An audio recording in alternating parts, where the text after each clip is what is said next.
Bonjour à tous, bienvenue sur Aventure Crypto. Aujourd'hui, on est avec Thibaut pour échanger sur le thème d'investir en période de récession et plus précisément dans le domaine des crypto-monnaies, voir si c'est une bonne idée. Ça sera la première récession qu'on va vivre dans le domaine des crypto-monnaies. Donc, c'est plus un petit peu voilà, échanger nos points de vue par rapport à ça parce que c'est vrai que c'est un sujet qui est de plus en plus présent dans les médias, voilà, dans les bouches. Je pense que vous en avez déjà entendu parler.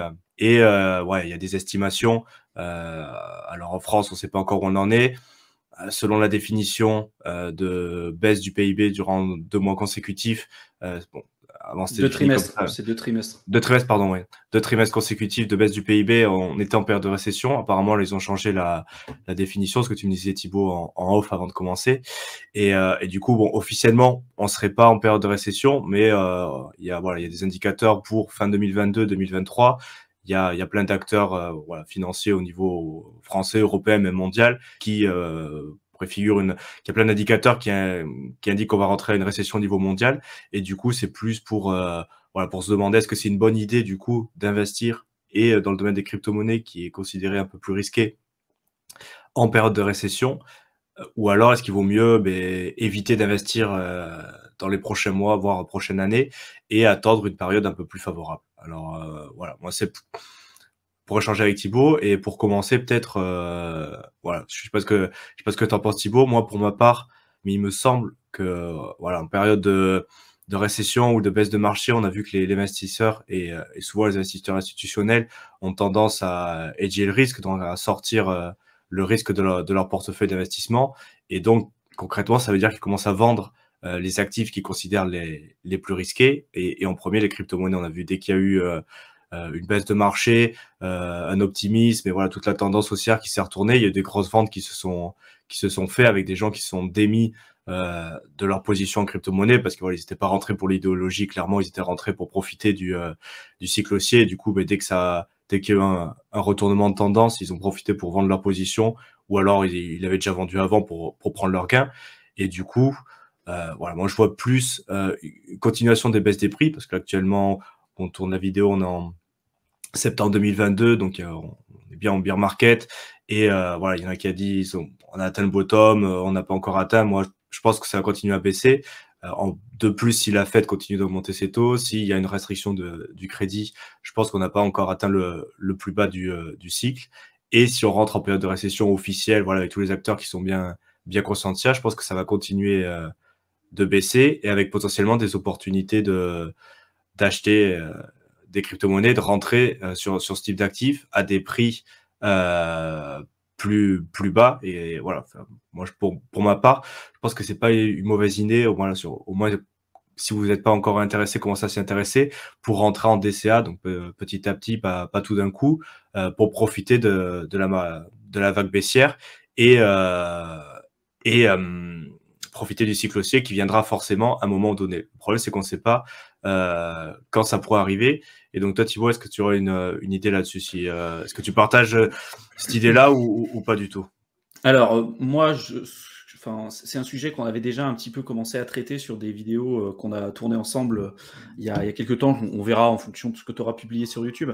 Mais ce qu'on avait déjà expliqué notamment, c'est que théoriquement, euh, le, le marché des crypto-monnaies, et plus spécifiquement le Bitcoin, est censé être décorrélé avec les marchés financiers parce que il n'y a pas de risque de contrepartie, il y a tout ce qui est lié à la résistance à la censure, etc. Et donc, ce qui en fait un actif à part, un peu comme l'or pour le coup. Par contre, ce qu'on observe dans la réalité, c'est que aujourd'hui, ça reste néanmoins très corrélé avec les mouvements de marché et surtout les décisions qui sont prises par la Fed. Donc, quand on a des augmentations de taux, comme ça a été le cas là dernièrement, on a une baisse du marché classique, type action, etc. Et on a une baisse plus importante après qui arrive sur le marché des crypto-monnaies, parce qu'aujourd'hui, la majorité des personnes qui investissent le font non pas, je pense, dans l'optique de se protéger de l'inflation, mais plus d'un point de vue spéculatif. Et ça peut se comprendre. L'écrasante majorité des gens qui investissent dans les crypto-monnaies, ils le font pour gagner de l'argent. Et donc, quand ils considèrent que ça devient trop risqué, ils retirent leur liquidité. Et voilà. Et on sait qu'aujourd'hui, ceux qui font bouger le marché, c'est un petit peu les retail, mais c'est surtout les institutionnels. Et les institutionnels, aujourd'hui, voilà, ils sont, même si certains expliquent qu'ils croient quand même, qu'ils croient en la technologie. Je suis pas convaincu que la majorité ce soit ça. Je pense qu'ils tradent, Wall Street typiquement va trader cet actif comme n'importe quel type d'actif, que ce soit du blé, que ce soit de l'or, que ce soit du pétrole ou n'importe quoi. Ils sont là pour faire de l'argent et voilà, c'est ce qu'ils font. Donc s'ils considèrent que d'un point de vue macro, ça sent pas forcément bon et quand on a une augmentation des taux de la part de la Fed, ben voilà, on voit une baisse sur les marchés financiers et qui entraîne une baisse et le fait de retirer les liquidités sur des actifs qui sont censés être plus risqués sur le marché des cryptos. À long terme, je pense qu'il y aura une vraie décorrélation parce que, encore une fois, quand on s'intéresse un petit peu au fonctionnement de ce nouveau marché, on se rend compte que ça n'a quand même rien à voir avec ce qu'il y a à côté. C'est la création et l'émergence d'une toute nouvelle classe d'actifs, mais on va dire dans le conscient commun, aujourd'hui, c'est pas comme ça que ça se voit. Dans certains pays, par contre, spécifiques, on a déjà cité quelques-uns, mais au Venezuela, en Argentine, dans certains pays d'Afrique, où on peut avoir une corruption quand même importante, les habitants de ces pays voient le Bitcoin comme étant une réserve de valeur, et du moins ils vont utiliser les liquidités qu'ils ont pour aller se protéger de l'inflation et des contraintes qu'ils pourraient avoir dans leur pays. Et ça reste quand même aujourd'hui des cas très spécifiques. Dans les pays développés, entre guillemets, encore une fois développés, j'ai pas trop ce terme, mais dans les pays comme ou dans les endroits comme en Europe, aux États-Unis, au Canada, etc. Voilà, on le voit beaucoup plus aujourd'hui comme un moyen spéculatif et non pas, j'ai l'impression en tout cas dans le conscient commun et dans la globalité, comme étant un véritable moyen pour se protéger de l'inflation. On avait d'ailleurs, je crois, une vidéo ensemble sur est-ce que le Bitcoin c'est un bon moyen pour se protéger de l'inflation, et on avait expliqué durant cette vidéo que si on regarde les performances du Bitcoin depuis sa création, oui, ça a très largement surperformé toutes les classes d'actifs. On n'a jamais eu une classe d'actifs aussi performante de toute l'histoire de l'humanité. Et donc oui, pour ceux qui ont eu la chance d'investir très tôt sur le Bitcoin, qui ont réussi à détenir leur crypto-monnaie comme ça sans perdre les clés privées sur des durées relativement longues, oui, ça a très largement battu l'inflation. Après, ce qu'on a observé, c'est que si on prend les performances de 2017 jusqu'à fin 2022, pour la personne qui avait acheté du Bitcoin admettons en 2017 vers le plus haut, vers 20 000 par exemple, 20 000 $, aujourd'hui, à l'heure où on tourne cette vidéo, on est sur un Bitcoin à 18 000, donc voilà, même sur une période de 5 ans, là on se rend compte que le Bitcoin n'a pas forcément battu l'inflation. Je pense que sur le long terme, il y a un intérêt d'en avoir, et je pense que oui, ça peut permettre de jouer ce rôle de protection contre l'inflation, parce que la politique monétaire est connue, et on sait qu'avec les épisodes de halving, on sait le nombre de bitcoins qui vont être mis en circulation, etc., ce qui rassure quand même pas mal les investisseurs. Mais de manière générale, aujourd'hui, on reste quand même sur une classe d'actifs qui est extrêmement récente, sur lequel on n'a pas un vrai recul.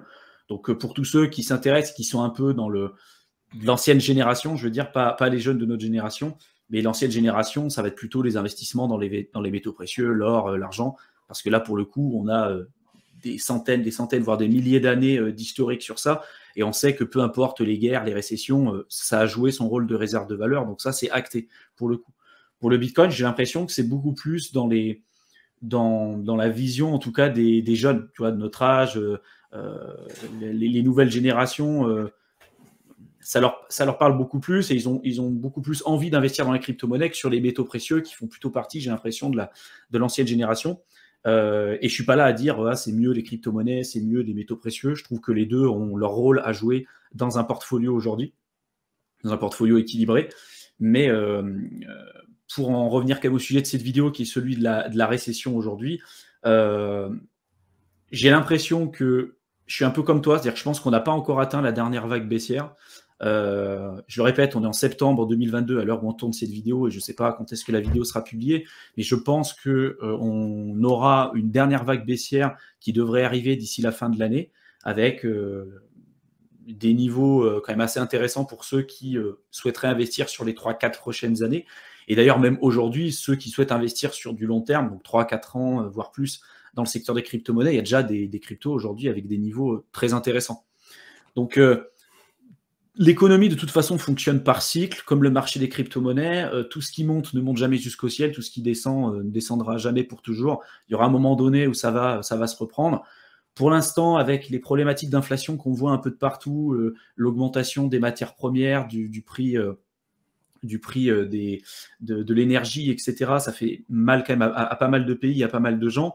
Donc la Fed a quand même décidé de augmenter les taux. Je ne suis pas persuadé qu'ils continuent d'augmenter les taux comme ça de manière infinie, parce qu'il y a quand même beaucoup d'entreprises aujourd'hui qui sont très très liées avec cet argent pas cher, en fait, cet argent dette. Donc à voir un peu ce qu'ils vont décider de faire, mais à un moment donné, moi ce que j'entrevois comme possibilité, c'est que là, ils ont décidé d'augmenter les taux, peut-être qu'ils décideront de l'augmenter encore, jusqu'au moment où ils arriveront à une limite qui fera que s'ils augmentent plus, il y a beaucoup d'entreprises qui feront faillite, donc ils devront à un moment donné, je pense, rediminuer les taux, et là, vu que l'argent sera pas cher, les gens considéreront qu'ils seront capables de prendre plus de risques, donc de réinvestir sur les marchés financiers, de réinvestir dans l'immobilier, dans des actifs même après plus risqués comme les crypto-monnaies, et c'est là qu'on reprendra un cycle beaucoup plus important, quoi. Après, c'est ce qu'on a vu. Je suis d'accord avec toi. Là, ils sont obligés, parce que voilà, c'est grosso modo, l'élevé, il n'y en a pas 36 000 hein, jusqu'à présent. Pour stimuler l'économie, mais ils avaient baissé les taux directeurs des banques centrales à zéro, voire même en négatif. Donc, c'est-à-dire que les pays, les banques pouvaient emprunter de l'argent, voilà, soit à taux zéro, soit même on les payait pour prendre de l'argent. Et là, avec l'inflation galopante et hors de contrôle, parce que voilà, ils n'arrivent plus du tout à respecter leurs 2% de théorie qu'ils considèrent comme bon pour l'économie. On est plus aux alentours, voilà, 5, 6, 7, 10%, même en zone U, en zone Europe, et voire plus dans d'autres parties du monde. Donc là, ils n'ont pas d'autre choix que de remonter les taux voilà, pour limiter, essayer de limiter l'inflation. Du moins, pour l'instant, c'est pas encore en train d'arriver. Donc, c'est pour ça qu'on dit, à mon avis, qu'il y a encore de la place pour que les taux augmentent encore. Mais du coup, ça veut dire que ça contracte l'accès au crédit. Et on l'a vu tout simplement en France, par exemple, avec l'accès au crédit immobilier pour les primo-acquérants, ou même ceux qui souhaitaient faire un investissement immobilier. Il y avait des refus de l'ordre de 2 dossiers sur 3 qui commençaient à plus passer du fait de cette hausse des taux. Donc, il y a une contraction du crédit, il y a une restriction de l'accès à l'argent, l'argent coûte plus cher, et du coup, ça fait que les gens ont tendance à moins investir sur des actifs plus risqués, parce que en utilisant cet effet de levier de l'emprunt, parce qu'ils savent que voilà, ils vont devoir payer des mensualités plus fortes, le coût de l'argent a augmenté. Donc, et ça se passe surtout sur les entreprises et les institutionnels qui ont ça en tête. Donc, dès qu'il y a une contraction du crédit, une augmentation des taux, ils vont hedger le risque, ils vont sortir une partie des actifs à risque de leur portefeuille pour se concentrer, soit avoir des liquidités pour faire face à un avenir qu'ils considèrent pas forcément, qui va pas forcément facile, soit se rediriger vers des actifs plus théoriquement sûrs, qui sont estimés d'avoir moins de risques, par exemple les obligations, les dettes d'entreprise de grande qualité, voilà, donc des dettes A, je sais plus comment ça s'appelle, mais bon, ils vont T'as les vendre triple A, enfin oui, oui, les dettes de grande qualité, voilà, je sais plus comment ça s'appelle, mais exactement, mais bon, voilà, grosso modo, vous avez compris l'idée, c'est ils sortent le risque de tous les actifs volatiles.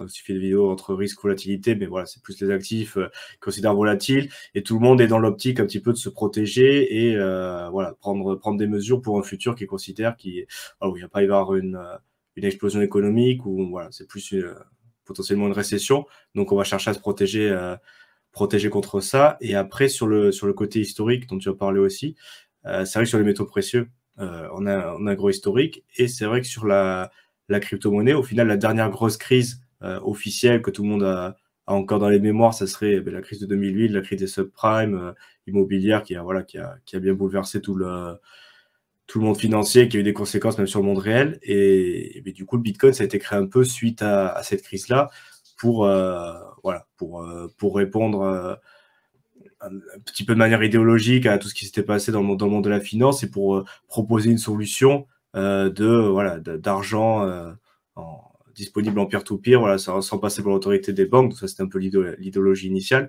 Et c'est vrai que depuis, on a toujours connu une période d'inflation monétaire, avec une économie qui était sous perfusion, mais qui plus ou moins était toujours en train d'augmenter, voilà, avec de de la croissance, bon, peut-être un peu artificielle, mais toujours de la croissance. Et du coup, à mon avis, ça a aussi joué sur l'appréciation des actifs et le fait que les prix augmentent. Et du coup, ce qu'on discutait aussi en off avant de commencer, on ne sait pas trop comment pourrait réagir une classe d'actifs qui est au final relativement nouvelle sur une période de récession qui pourrait durer voilà, plusieurs mois très certainement, mais peut-être une année ou en plus. On ne sait pas ce qui peut se passer. On ne sait pas combien de temps on va devoir subir entre guillemets cette période de récession et d'argent cher pour calmer l'inflation et revenir sur une économie un peu plus saine. Donc voilà, là on n'a peut-être pas, moi du moins j'ai pas la réponse sur comment ça peut se comporter. Comme on l'a dit, tu vois, tu veux. Ouais, bah, ce que je voulais dire, et pour compléter un peu ce que tu disais, c'est que en effet, Bitcoin, il a été créé donc suite à la crise de 2008, la crise des subprimes, pour donner un peu plus de pouvoir, je pense, à la population pour limiter l'impact de ces prochaines crises, et surtout pour permettre d'avoir un outil intéressant pour lutter contre l'inflation.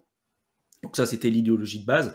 Après, comme l'a dit Théo, depuis 2008, on n'a eu qu'un modèle économique d'expansion un peu monétaire sur lequel on a eu la planche à billets qui a tourné énormément avec beaucoup de quantitative easing. Et on n'a pas encore, pour le moment, connu une vraie période de récession depuis 2008. Alors, il y a eu le problème avec la crise sanitaire qu'on a connue en mars 2020, beaucoup d'argent qui a été imprimé, il y a eu des trillions de dollars qui ont été imprimés de la part de la Fed sur ces périodes. Et on commence que maintenant, depuis quelques mois, à voir vraiment ces effets de cette impression monétaire importante, avec l'augmentation du prix de l'énergie, l'augmentation des matières premières. Pour ceux qui ont suivi un petit peu tout ça, je pense que vous en êtes très largement rendu compte. Et c'est vrai que, on va dire idéologiquement, fondamentalement parlant, on pourrait penser que le Bitcoin pourrait très bien se comporter dans ces moments-là parce qu'il a été conçu comme ça à la base. Mais dans l'inconscient commun, aujourd'hui, je ne suis pas persuadé que c'est vu de cette manière. Tu vois, quand on voit ce qui s'est passé au moment où il y a une augmentation des taux, tout de suite, les crypto-monnaies vont baisser, etc. Tu vois, voilà, j'ai des doutes quand même de la manière dont aujourd'hui les crypto-monnaies vont pouvoir se comporter dans des milieux de récession. Et je pense que ça va être le test, entre guillemets, un peu ultime, même si je suis intimement convaincu que les crypto-monnaies sont là pour rester et que c'est qu'une question de temps, et qu'encore une fois, même si on est sur une récession, la récession, elle va peut-être pas durer non plus 300 ans non plus, et à un moment donné, ça repartira, et les dispositions dans lesquelles on se trouve aujourd'hui, je vois pas comment ils peuvent augmenter les taux comme ça de manière infinie.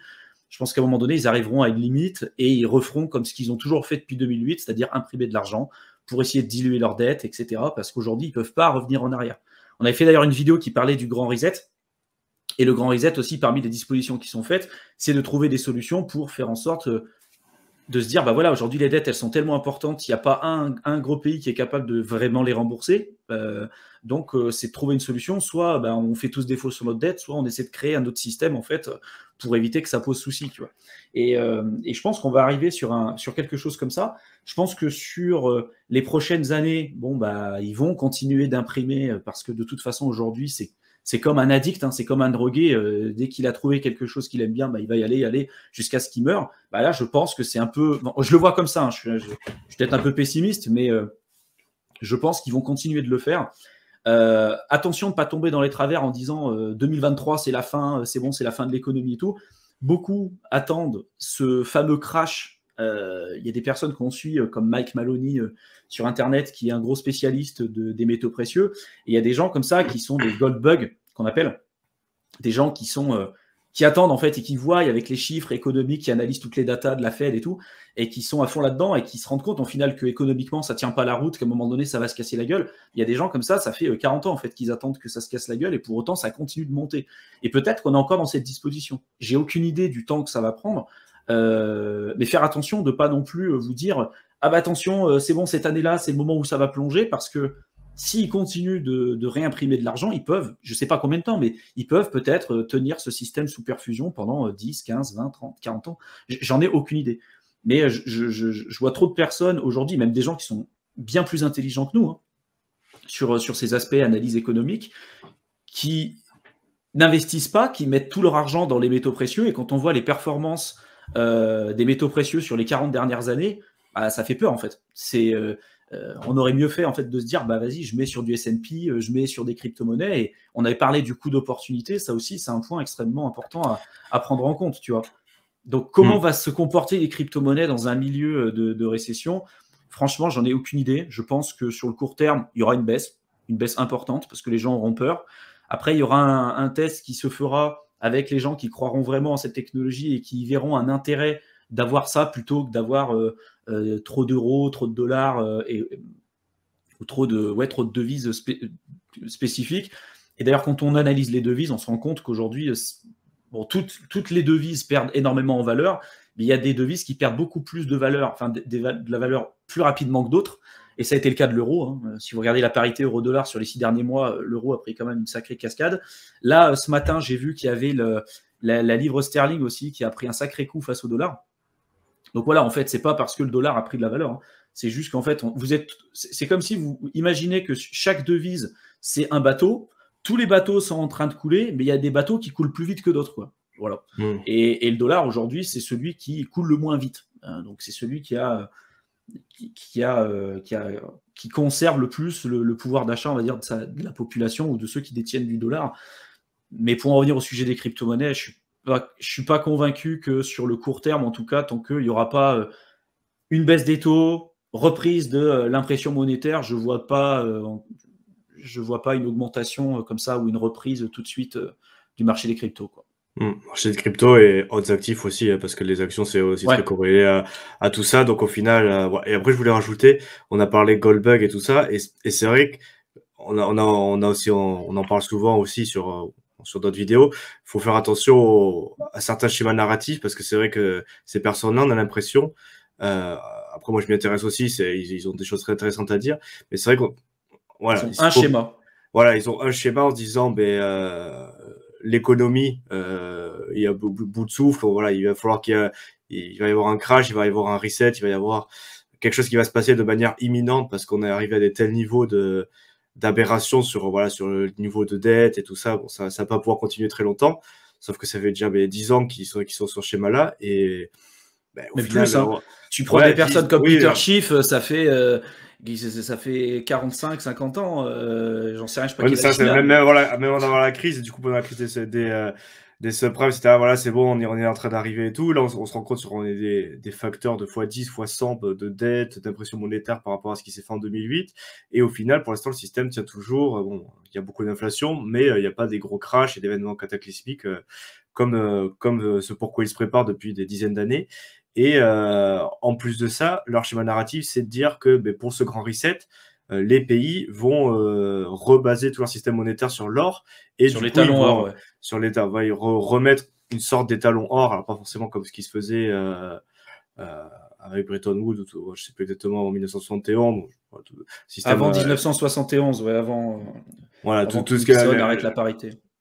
Voilà, donc du coup, ils veulent remettre en place une sorte d'étalon d'or et du coup, leur idée, c'est en investissant dans les métaux précieux et en particulier l'or, quand il y aura cet événement cataclysmique qui est imminent et comme les États vont utiliser l'or pour rebaser le système monétaire mondial, l'or va faire un x10, un x100, un fois je sais pas combien ça sera, mais pour grosso modo s'adapter à la base monétaire pour rebaser le système financier mondial là-dessus. Mais bon, on n'est pas du tout sûr, encore une fois, que le crash va arriver de manière évidente, peut-être continuer 10 ans comme ça, et on n'est pas du tout sûr, et c'est peut-être pas forcément le scénario le plus probable, que les États se mettent d'accord et pour rebaser le système monétaire mondial sur l'or. Donc bon, ça c'est un schéma narratif qui est très présent dans l'investissement dans les métaux précieux, mais au final, peut-être, mais peut-être que ça passera pas du tout comme ça, et du coup, si on se focalise à 100% sur un investissement avec ce schéma narratif en tête, mais il y a des gros risques d'être, comme tu as parlé du coût d'opportunité, d'avoir raté pendant 10 ans des opportunités de faire de l'argent et pourquoi pas multiplier son capital par 10 pour investir dans les métaux précieux plus tard. Voilà, donc c'est faire attention aussi à ces schémas narratifs et peut-être pour finir cette vidéo, voilà, vous avez bien compris, on n'a pas une idée très précise de ce qui va se passer, on ne peut pas prévoir le futur. On n'est pas des experts non plus pour prétendre vous dire que c'est une bonne idée ou non, c'était juste pour échanger un petit peu. Donc je pense qu'on est d'accord que les cours vont encore baisser. C'est peut-être pas une mauvaise idée de s'y intéresser, mais voilà, on ne sait pas comment ça peut réagir. Voilà, il faut faire attention. Attention, c'est ce qu'on dit tout le temps, attention aux scénarios que vous allez privilégier et d'essayer de bien prendre en compte l'ensemble des scénarios, parce que on a vite tendance à se dire oui, par exemple le Bitcoin c'est bon, ça protège de l'inflation et allez, je privilégie ce scénario parce que je regarde du contenu qui m'explique ça, et on a toutes les problématiques liées au biais de confirmation qui va nous présenter uniquement les choses qui nous intéressent et sur lesquelles aujourd'hui on va poser un peu plus notre attention. Attention aux personnes qui vont vous présenter des scénarios catastrophistes aussi. Il y a un moment donné, il y a des gens qui auront raison. Hein. Je veux dire, il y a des personnes, ça fait 40 ans, qui disent voilà, on va y avoir une crise, va y avoir une crise, va y avoir une crise, va y avoir une crise. Bon, à un moment donné, ils ont raison, mais on en revient au coût d'opportunité, c'est-à-dire que si vous avez raison au bout de 30 ans, même si vous attendez une crise, je ne suis pas persuadé que le niveau de baisse que vous allez avoir lorsque vous avez finalement raison que le prix descende aussi bas que l'argent, enfin que le cours que vous auriez pu avoir si vous aviez investi 30 ans plus tôt, tu vois. Et ça, c'est hyper important de le prendre en compte, parce que même s'il y a des personnes qui sont, encore une fois, très intelligentes, qui sont expertes dans leur domaine au niveau économique, macro, etc., je prends toujours l'exemple de Peter Schiff, parce que je pense que c'est quelqu'un de très intelligent, qui connaît très bien l'économie, qui connaît très bien le système monétaire. Mais j'ai l'impression que ces gens-là, après, ils s'enferment dans une vision ou dans un rôle peut-être qu'ils jouent, parce que beaucoup lui ont présenté le Bitcoin en 2010, 2011, 2012. Chaque année, à chaque fois, il y avait des personnes qui lui présentaient le Bitcoin et lui, il disait non, ça repose sur rien, ça repose sur rien, ça repose sur rien. En 2011, 2010, je peux le comprendre, parce que bah voilà, c'était hyper nouveau, c'était encore très peu connu. Aujourd'hui, je trouve que l'information, elle est quand même disponible. Qu'on remette en cause l'intérêt du Bitcoin, encore une fois, je pense que c'est bien de remettre en cause beaucoup de choses qui sont dites dessus, parce qu'il y a beaucoup aussi de désinformation. Mais je pense qu'à un moment donné, il faut arriver à se dire, à partir de quel niveau je considère que j'ai tort, et à partir de quel niveau je considère que ma théorie, elle est juste, tu vois. Et c'est comme ça, en réalité, que les meilleurs investisseurs, comme Warren Buffett, comme Ray Dalio, comme Peter Lynch, ont réussi à gagner énormément d'argent, parce que ils ont un scénario, ils ont plusieurs scénarios, ils vont en privilégier éventuellement un parce qu'ils considèrent qu'en termes de probabilité statistique, c'est celui qui est le plus pertinent.